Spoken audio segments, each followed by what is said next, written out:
The Alliance War season gets delayed until Wednesday. Legend event drops later on today. Rintrah Bug makes him annoying to play. And arena results and predictions. Yes, hello everybody. Welcome back to the Marvel Contest of Champions news show called the MCN for Monday. Make sure to hit the like button, subscribe, and post notifications on all that jazz. And just before we go anywhere, just to let you know, this video is indeed sponsored. Mech Arena is the awesome power of a shooter game, and mechs, big robots, shoot things, and everything explodes and goes bang. This fantastic fast-paced shooting game can be yours, all in the power of your hands. Yeah, and you can become the MVP, like me, you know. Mech Arena ticks a lot of boxes for players, especially if you want an action-packed game in start to finish in just 5 minutes. When I'm in battle, I really like to switch between two different types of mechs. Like Lancer, who has a lot of speed and agility, and I can get in, fire a load with my RPG and get out before even being detected and shot. And Juggernaut, who is a high health pool mech which can withstand a lot of damage, keeping me in a fight for a lot longer. The battles in Mech Arena are really impressive, especially because it is built for fast-paced action, tactics, and constant encounters. And it's important to look where allies are, so make sure you're not kind of running in just by yourself, and use cover as much as possible as well, because you never know when there's a barrage of rockets that's going to come down on you.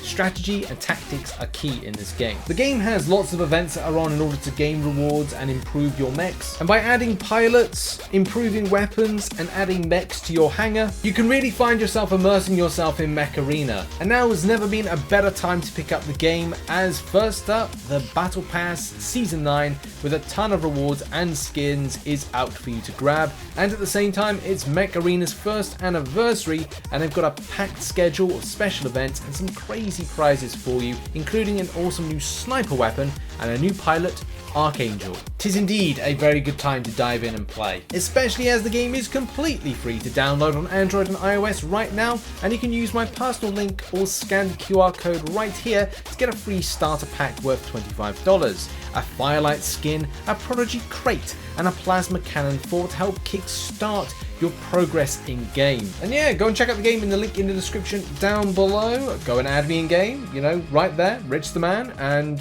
yeah, we get some matches going together. Why not? Yes, do go and check out Mech Arena in the link in the description down below. Thanks to them for sponsoring this video. Let's get into some news, shall we? And a quick little follow-up. As a lot of you know, the Spiderman 2099 Exhaustion against Sassy problem was something that we talked about. I think it was a good chunk of like a month ago, but let's face it, a lot of these times, these bugs, they don't seem to be getting sorted out. Like the next update is always the update after.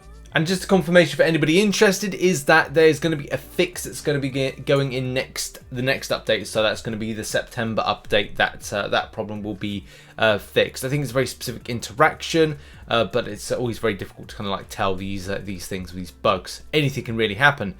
Like the next bug, which is the Rintrah Bug. So as player points out here in the description for Rintrah's root mechanic, it's listed that all various interactions it can have, which are there. Notably, there is no mention in there of Rintrah losing his passive Unstoppable while still rooted. However, that is what is happening when the opponent throws a special attack, which you can see a gif of right here. Right at the point there, he then still in root, and then as well had like the Unstoppable kind of go. So it's like, it does look like there's a listed, there's definitely like a problem with particular champion interaction. This was something that was posted well over a month ago. It's not something that I covered too much because the problem is, it's like, you know, Kabam kind of admitting to there being an issue, and also just a lot of people playing these champions. And let's face it, there's a lot of champions in Marvel Contest of Champions to keep a log on bugs, which is something that I think Kabam, I think they plan to do better on this, to let players know the full list of bugs.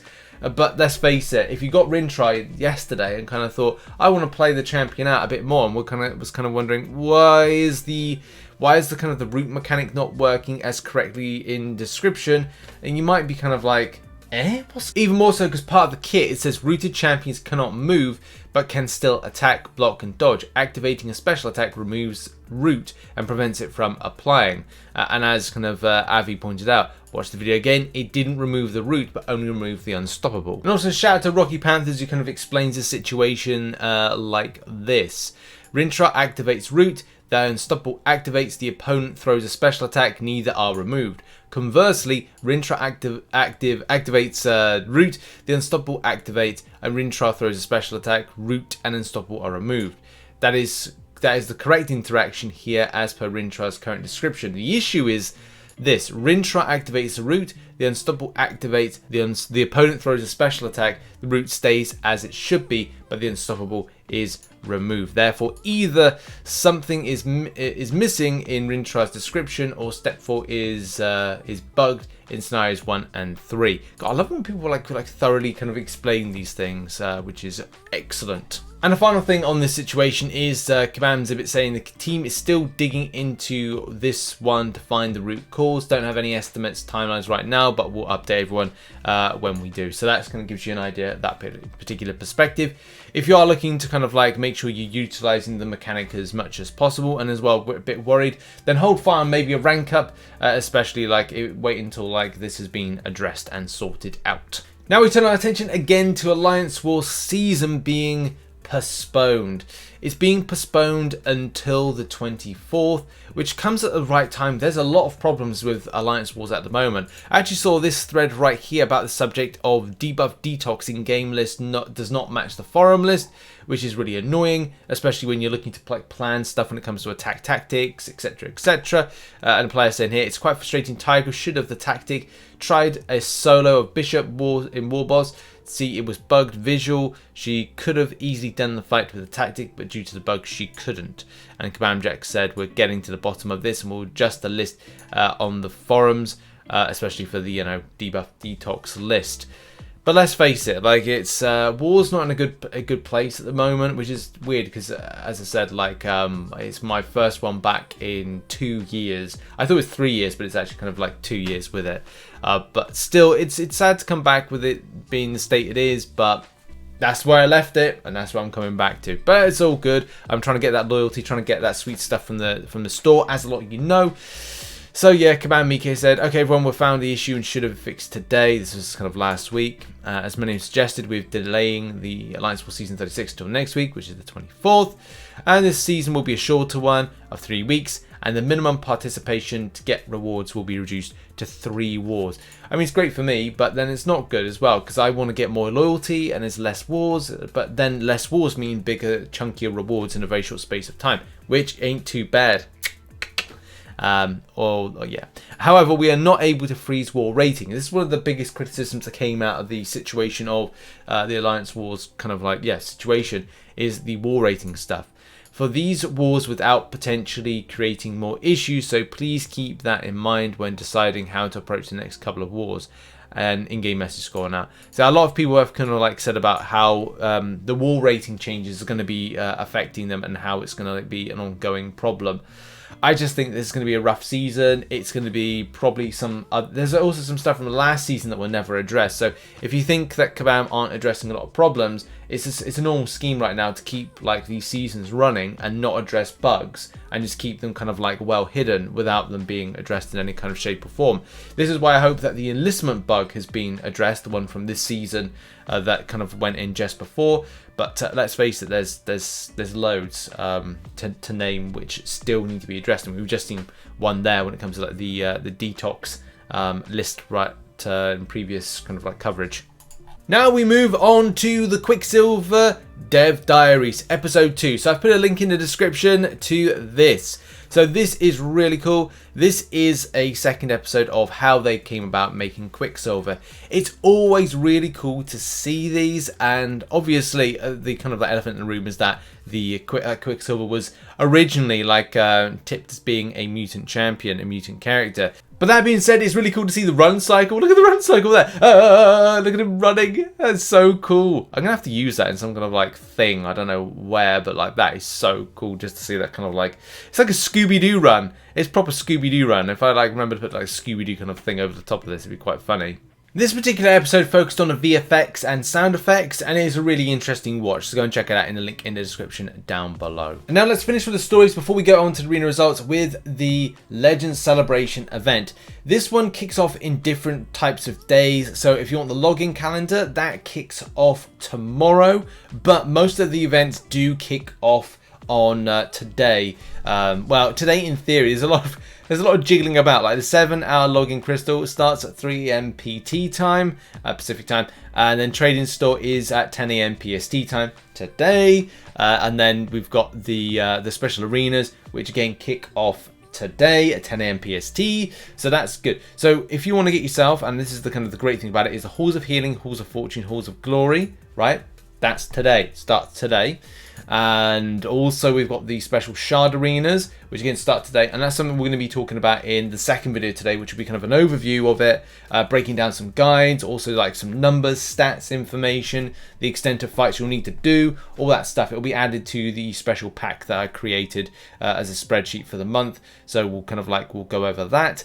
But as well, the trade-in store will go live, which is good because it gives you a bit of a time between now and next week when the Legends event finishes to trade in the stuff that you want to do, and also kind of go and grind in stuff like Realm of Legends to get level 3 health pots to kind of like then kind of you know, trade them in for better ones. And especially because you can do that nowadays if you're kind of like at a point where you can auto fight through Realm of Legends. It's like it's the big nice. It's the big nice for that one. These 7-hour login crystals are very spicy, and it's very much kind of worth putting an alarm for those particular ones to just grab them. I know it's a bit kind of labor intensive to your day, but you know, you could get units, so it could be quite good. And that's really it. There's nothing really else kind of going on with it. But yeah, I'm looking forward to the Legends event, especially because it's just it's just a bit of fun. You know, it's a bit of fun, nice little addition there. I think depending on the extent of grind that you have to do for these shard arenas, that may lie the problem, because it could be a case that you might have to do about 4 million points, which I think you had to do last time. Don't quote me on that one because I haven't kind of seen that, and also well, I'm pretty certain I've seen it, but I'll need to kind of like have a look at the event, how it was passed, and then compare it to how it's going to be later on today, before we kind of get an idea of kind of saying, oh, it's going to be 200 fights to kind of like do this because you're using 2 stars, 1 stars, whatever stars. But we'll have to see with that one. Yeah, Legends event later on today. Exciting times. And now we move ourselves over to the final bit of coverage today, and that is the arena results for Squirrel Girl and for War Machine. And here are indeed the results. First of all, starting off with War Machine, 26.9 mil, enough position 99. This was a sneaky little one, but it's good in any case for this to be dropping low. I had a feeling it would go low. I didn't think that it would go low. Getting a 6-star at just under 30 mil. That's incredible. So good news for the round 2 for this one, and especially picking up a 5-star for a low rate is good, and also picking up 6-star shards for a low rate. Just 11 mil is going to be enough for you to be picking up that, and I think that's going to be something great for the round 2. So 11 mil for round 2 could net you a nice little chunk of 6-star shards for your trouble. Squirrel Girl on the other hand, 91 mil, position 99, and then we've got other positions like people are putting in like 60 plus mil and kind of missing out. I think 63 mil is even like pushing close to like the 150 mark or something. It's kind of I know that some people were annoyed about that, but you know, arenas can be very unpredictable at times. Sneaky little 22.15 mil will get the 6-star shards if you're looking to get it. And as well, someone gave us some of the trials info, 4.4 mil, giving the 1 to 10% cutoff. Now, the predictions for round 2 are as follows. Squirrel Girl, 6-star. I'm still sticking with 100 mil just to be safe. Squirrel Girl, 5-star, 30 mil. Just kind of sees a tie-in line with this, but could go a lot lower. Maybe like, I don't know, 29 mil, maybe enough. We'll have to see. And then we've got War Machine, 5-star, 13 mil. You know, and 6-star 35 mil, so there's good opportunity to be picking up something cool, something spicy, something fun. And just before we go anywhere, massive thank you to those that support the channel as a YouTube member and as a patron. You're on screen right now, thank you so much. Also, those that support on twitch.tv/RichTheMan live should be live streaming tonight. Got a fair bit of things to work on, but I'm going to try and get a little live stream in for everybody. And we finish off by saying go and check out some stuff on the screen right now, whatever that may be. It's content, and see you in another video later on the Legends event. See you then. Bye bye.